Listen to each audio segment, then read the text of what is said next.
નમસ્કાર, doctor Meena Trivedi, Ayurveda consultant, Porbandar.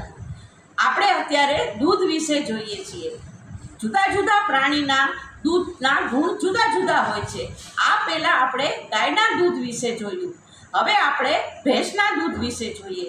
તો ભેંસનું દૂધ પચવામાં ભારે છે, ઠંડુ છે, શીતવીર્ય છે। જેનો જઠરાગ્નિ ઓછો હોય એના માટે ભેંસનું દૂધ નુકસાનકારક છે, કારણ કે તે પચવામાં ભારે છે।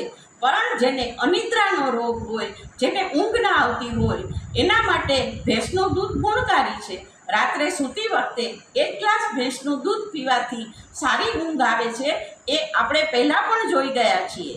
હવે આપણે જોઈએ બકરીનું દૂધ। બકરીનું દૂધ સૌથી હલકું માનવામાં આવે છે, કારણ કે બકરી આખો દિવસ દોડાદોડી કરે છે। એક કહેવત છે કે ઊંટ છોડે આકરો અને બકરી છોડે કાંકરો, એટલે બકરી તીખા, તુરા બધા પ્રકારના ઘાસ ખાય છે, તેથી તેનું દૂધ પચવામાં હલકું છે।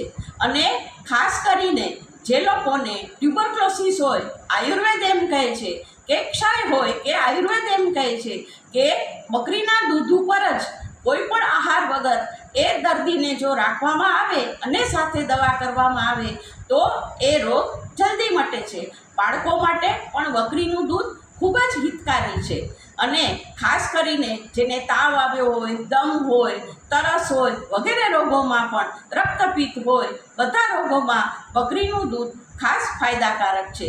તો આ બે દૂધના ગુણ આપણે જોયા, પણ ઘેટીનું દૂધ છે એ ગરમ છે અને કફ અને પિત્ત કરતા છે, તો ઘેટીનું દૂધ આપણે સારું લેખવામાં આવતું નથી।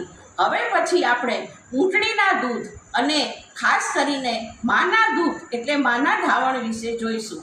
વધારે માહિતી માટે મારા વિડીયોને સબસ્ક્રાઈબ કરો અને લાઈક કરો।